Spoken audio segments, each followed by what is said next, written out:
So the countdown is on to 2019, but before we celebrate the new year, let's take a look back at 2018 and all of President Trump's big accomplishments. From getting Supreme Court Justice Brett Kavanaugh on the bench, to soaring incomes for the middle class, to confronting China, 2018 has been and seen several big wins for President Trump. Joining me now, Mike Huckabee, former Arkansas governor and a Fox News contributor. Thank you so much for spending a little bit of your New Year's Eve with us this evening.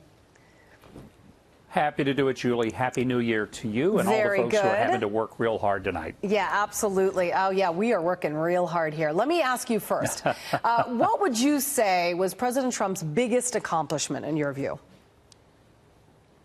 I think that he survived the onslaught of the press and the Democratic Party, but then I repeat myself, who were relentless in going after him every single day and gave him no quarter whatsoever in terms of even acknowledging his accomplishments.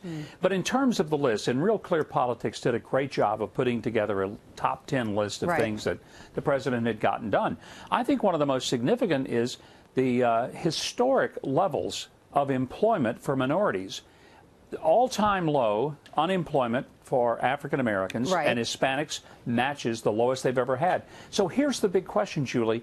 If Donald Trump is a racist, first of all, how come no one ever thought that all the many years that he was the toast of the town in New York for people of all races and of all the liberals? Secondly, if he's a racist and he's doing more for people of color in their jobs and in their income than any president has ever done, I just have to agree that Real Clear Politics was right. He is terrible as a racist. He is a failure as a racist because he's really doing things that are lifting up people of color like no one else ever has. I'd like to end the year on a high note because, you know, that's me, you know, half glass full type of gal. According to whitehouse.gov, here are some other things that has happened this year. Maybe Democrats haven't or don't want to notice. Almost 4 million jobs have been created since his election. More Americans are now employed than ever recorded before in our history.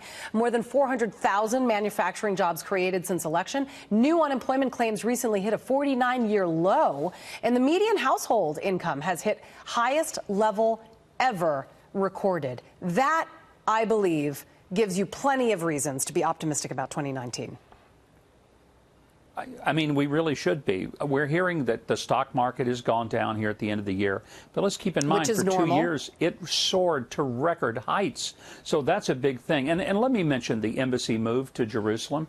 That may seem like a minor thing, but for the past 22 years, presidents have promised they would do it, both Democrat and Republican. They never did it.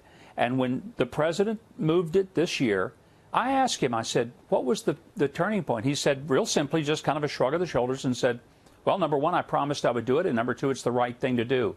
I found that so refreshing that he didn't listen to all the political advice that told him to not do it, and he did it, and it hasn't resulted in World War III, as was predicted. I want to pull up some Fox News opinion polls. We asked our viewers, has 2018 been a good or bad year for you and for the U.S.? And, well, 58% said good year for me, 40% for the U.S., 28% bad year for them, and 43% for the U.S. Why do you think more people saw this as a bad year for the U.S. when the economy, unemployment, we just went through all the list of positives, are doing better than it has been in decades? Real simple, Julie. They're watching the wrong network. And they're getting their news from sources that really don't tell them what's going on in the world and the fact that America is on the winning path again. And that's too bad. The press, you know, they don't have to like Donald Trump. I get that. But they ought to be able to just be journalists and tell the story. Let the American people decide whether or not they like the story of these unemployment numbers and the wages going up. All right. Well, you know, it is always great to see you, and you always like to see the glass half full as well. When are we getting our band together? Remember, I was going to play the clarinet in your band. Can we maybe make that a 2019 resolution? We get the band together? I think it's time, Julie. It's definitely time. I'm looking forward to it. All right. I love being a band nerd, and I love that you are too. All right, Mike Huckabee, Happy New Year to you. Thank you so much for coming on today. Happy New Year, Julie.